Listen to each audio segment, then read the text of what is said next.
poco de lo que vamos a hablar hoy es de seguridad ante eventos masivos y es algo que permanentemente está en los medios públicos, tiene que ver por el evento que ocurre, ¿sí? O sea, ante la falta de organización, cualquier problema mínimo se agranda. Primero, saber que la mayoría de los incendios que vamos a ver, y hay una constante, por lo menos en Latinoamérica, hay dos constantes que se dan. Primero, la consecución de incendios en locales bailables, la mayoría, por no decir todos, tienen que ver con artículos de pirotecnia, ¿sí? Pero eso es algo muy de moda, por ejemplo, fue muy de moda en los recitales de rock. Cuando fue acá el hecho de Cromañón, todo el mundo se horrorizó de una bengala, cómo podía ser, y en realidad eso pasaba siempre, y era normal. De hecho, un disco de Ataque 77 hablaba, ¿sí?, de la pirotecnia, de cómo se utilizaba, o sea, era algo absolutamente normal. Ahora, el tema de los acabados interiores también pasa lo mismo. Vemos incendios donde el incendio en total en una discoteca, por ejemplo en Estados Unidos, que tuvo casi 500 muertes, 470 muertes, el Coco Grove, el problema fue de acabados interiores. Entonces acá el problema, y los oradores estuvieron exponiendo de eso anteriormente, sobre edificios, sobre lugares también de ocurrencia masiva, que es un edificio, la importancia que tiene, ¿sí?, el tema de los acabados interiores. Y algo que me gustaría que se lleven y que quede claro, que no es importante la venta de un equipo contra incendios, sino que lo que hay que vender, o lo que tenemos que comprar, o lo que ustedes tienen que asesorar para que se compre, es un sistema contra incendios. Digo, yo puedo vender la mejor placa contra incendios, pero si está mal colocada, no va a servir. Puedo vender el mejor ladrillo, pero si no está colocado por alguien profesional, tampoco va a servir, ¿sí? Entonces, acá lo interesante es esto, de los sistemas contra incendios, y no hablo de sistemas de agua, sino de sistemas de protección pasiva, ¿sí?, también. El número de salidas también es un tema a discutir. Uno dice, bueno, ¿qué hago en un evento como Low Paradise en Alemania, que convoca a 2,5 millones de personas? O el que tuvimos acá con 300.000 personas en una localidad que tenía un poco más de 150.000 personas. También se plantea la locura. Uno dice, ¿cómo en una localidad que hay 150.000 personas se hace un evento para 300.000? La verdad que no hay problema. Y esto es seguridad. Y la seguridad surgió, si uno se pone a estudiar un poco el surgimiento de la seguridad, nace con la seguridad nuclear y la seguridad aeronáutica. De ahí todos vamos tomando un poco para aplicarlo a la industria. ¿Qué quiero decir con esto? No hay nada que no se pueda hacer. ¿Hay un evento de 2 millones de personas? Hagámoslo, pero pensemos cómo, ¿sí? Y ahí viene el desafío, ¿sí?, de lo que hoy también marca la legislación un poco, que es trabajar con profesionales, ¿sí?, que no es tan importante que la legislación diga lo que hay que hacer o lo que hay que tener, sino que la legislación diga que tiene que haber un profesional a cargo. Fíjense ustedes, este es un evento que, más allá de que ahora vamos a verlo cómo ocurrió, esto es en Estados Unidos. El incendio empieza por un sistema de pirotécnico. Fíjense que se va a ver en el fondo cómo empieza el incendio, cómo hay gente que empieza a avisar, ¿sí? El de la cámara también hay que tener en cuenta que es uno de los que está ahí adentro, ¿sí? Porque entonces el de la cámara, fíjense, primero se queda, mira, podríamos tomarlo como un ejemplo para analizar la conducta humana. Y fíjense lo que va a pasar afuera, que es el gran problema de los eventos masivos, que es la aglomeración de gente, ¿sí?, a la salida. O sea, no en sí tanto el incendio, y ahora vamos a ver por qué, sino la aglomeración de personas que se dan en la salida que no van a poder salir. Los que están adentro no van a poder salir, y los que quedaron apretados, ¿sí?, tampoco van a poder salir, justamente producto de este embudo que se arma. Y eso es algo para tener en cuenta a la hora de diseñar las salidas. Y esto vamos a verlo un poco. Bueno, estos eran los de la organización, que estaban ahí apenas empezó el incendio y uno dijo selfie para el momento del incendio, ¿sí? A ver, les hago una pregunta. Acá hay profesionales de la seguridad. ¿Qué es lo primero que ustedes tendrían que tener en cuenta apenas empezó este evento? ¿Sí? O sea, ustedes están ahí, vieron el juego pirotécnico, son parte o entrenaron a esta gente. ¿Qué es lo primero que le hubiesen dicho que hay que hacer? Evacuar. Evacuar. Yo trabajé con un sindicato que es el SUBCAPRA, el Sindicato de Personal de Admisión y Permanencia, Patovicas, acá decimos en la Argentina, y pasaba lo mismo. Me decían, hay que evacuar. Yo le decía, muchachos, esto hay que analizarlo, ¿sí?, desde ¿qué pasó con las personas? Y la gente evacuó, sola. No hace falta que venga uno y le diga, che, hay que evacuar, mirá, se está prendiendo fuego todo. La gente se va.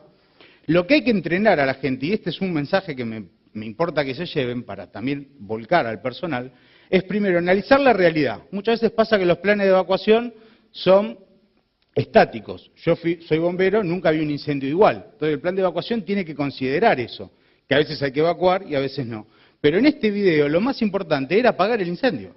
Si estas personas hubiesen estado entrenadas para agarrar cada uno un extintor y apagar el incendio, muertos iba a haber, ¿sí? ¿Por qué iba a haber muertos? Porque la mayoría se murieron, fíjense, 31 muertos en el pasillo que da a la salida, ¿sí? Esos se murieron apretados, esos murieron por asfixia física, ¿sí? Después adentro hubo 9 muertos, 18, estos 18 se hubiesen podido salvar, seguramente. Acá estaba la salida de emergencia, ahí no hubo nadie. Entonces uno podría decir, como profesionales tenemos que entrenar a la gente que va a responder que actúe. La gente sale. ¿Qué puedo decir? ¿No va a salir por la salida de emergencia? Tiene que haber un equipo que diga que vayan y descomprimamos por la salida de emergencia. Pero la mayoría ante un evento de estos tiene que solucionar el mayor problema que es el fuego, que va a ser el humo. Y acá lo que estamos analizando es el comportamiento de la gente. Hay estudios basados en modelos matemáticos y en simulacros, donde hay, por ejemplo, un psicólogo, que llega a la conclusión de que el comportamiento de las personas, a diferencia de lo que muchos creemos, es absolutamente racional. El pensamiento es combatir o huir, huir. Quieren huir, van a huir, nadie se pone a combatir porque no sabe cómo, pero nosotros que tenemos que entrenar a la gente y darle herramientas al personal que va a responder, es el que tiene que tener la racionalidad, producto de la información previa que tenga, para poder resolver el problema. Fíjense cómo esto se va muriendo, sí, por asfixia tóxica, sí, por el humo que está en el lugar. De la salida de emergencia ya nadie intentó más, acá no se ven los muertos que están en los baños, en el fondo, pero esto es un poco la reacción. Fíjense la cantidad de gente que hubo y dónde aparecieron los muertos. En Latinoamérica, cuando uno estudia todos los lugares que pasó en Brasil, de Quiza hace poquito, lo más importante es meter preso gente, ¿sí? O sea, mientras metamos preso a los dueños o saquemos a un funcionario político porque es el responsable, la gente tiende a calmarse, ¿sí? Pero nosotros como profesionales tenemos que ir un poco más allá. Digo, acá hoy hay alguien que tenga alguna implicancia en la legislación, hay un legislador, un político. Bueno, hay que tratar de que vengan, ¿sí? Hay que tratar de invitarlos para la próxima, porque son los que pueden hacer algo. El fallo penal de Cromañón, una de las cosas que dice, ¿sí? Un incendio en Argentina, que todos lo conocen, murieron 194 personas, una de las cosas que dice que insta al legislador a que legisle sobre los acabados interiores de los incendios, que diga, bueno, obligue a que los lugares de concurrencia masiva, qué tipo de acabado interior tienen que tener, pero legíslelo. Para eso también insta al Ejecutivo a que haya lugares de ensayos, ¿sí? Para lo que es las telas, etcétera. Pero la geometría también es importante. Digo, la cantidad de rociadores que va a haber es importante, la cantidad de compartimentación. Yo no puedo tener un incendio en otro lado y que se me propague el lugar donde tengo concurrencia masiva, porque ahí voy a tener un problema y ahí no voy a poder hacer mucho. En el anterior yo les dije, con el diario del lunes, ¿no? Le digo, che, esto se podía haber apagado. Pero si nos pasa algo como un flashover dentro de un evento, ahí sí que no vamos a poder hacer mucho.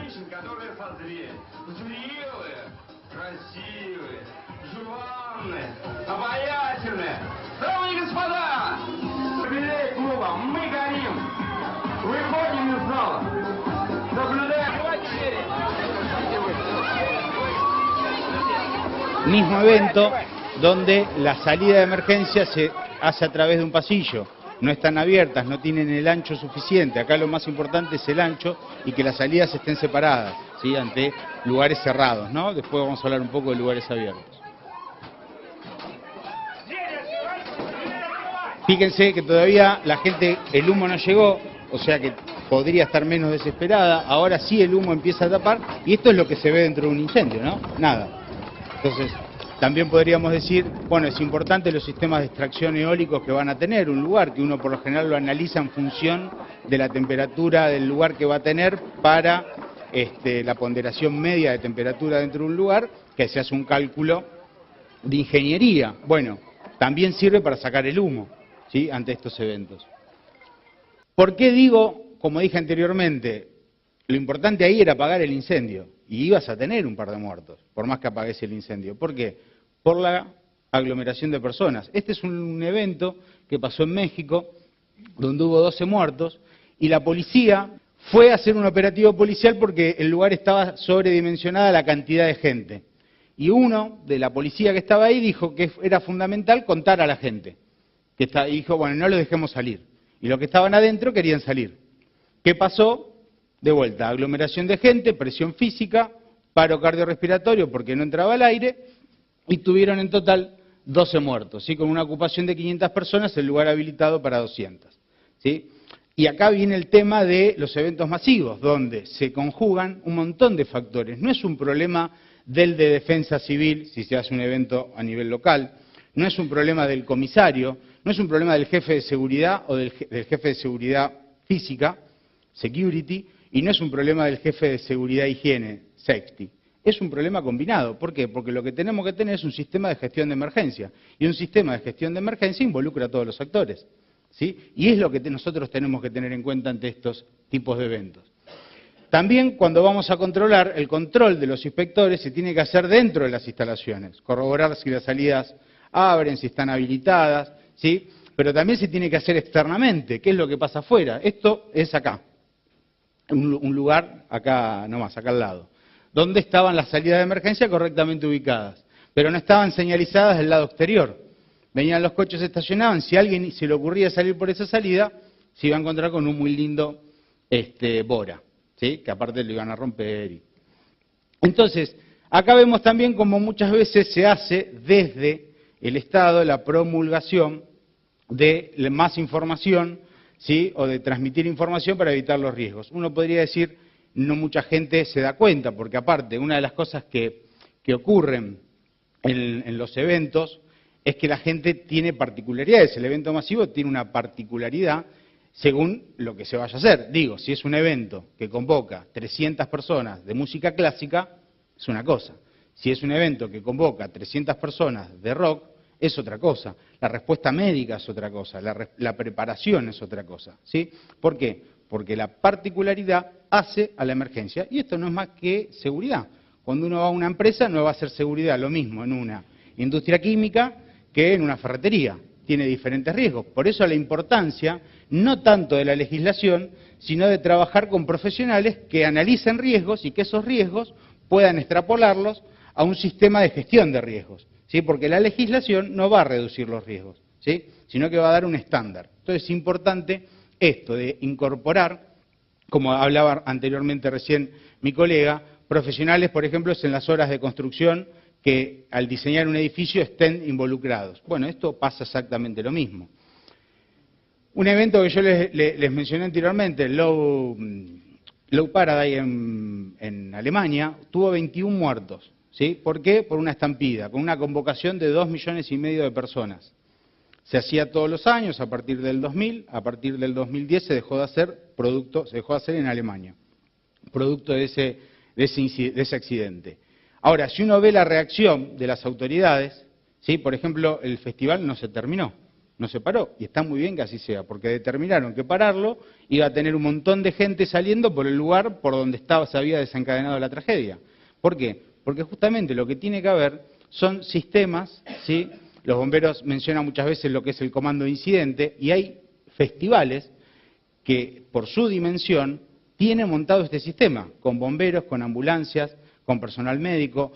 Algo que se viene hablando también en eventos masivos es reducción del daño. Reducción del daño también lo incorpora la legislación nueva de la Ciudad de Buenos Aires, ¿sí? Donde dice que se deberá informar a los participantes sobre los daños que pueden ocurrir las drogas.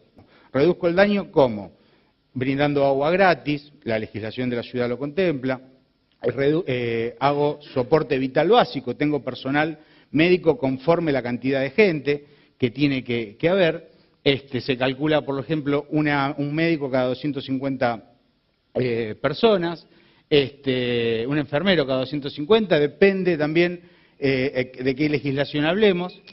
El armado que se hace de los eventos masivos, hoy por hoy, tienen que darse en función de una gestión integral, ¿sí? ¿Por qué? Porque esto cada vez va a ir avanzando y va creciendo más los eventos masivos. ¿Por qué? Por una cuestión económica. Al igual que como evolucionó la seguridad en el mundo, por una cuestión económica, va a pasar lo mismo. Hoy no se venden más discos, ¿sí? La música prácticamente es gratuita y la única forma que tienen los músicos de recaudar plata es con eventos, con recitales. Esta industria, y esto ya es una industria, va a crecer cada vez más y va a requerir de ustedes como profesionales que estén atentos, que puedan responder y que puedan dar las herramientas necesarias para pensar cómo controlar una emergencia ante estos eventos. ¿Sí? Bueno, muchas gracias. Muy bien, muchísimas gracias. Un aplauso para el licenciado Javier Dacuña.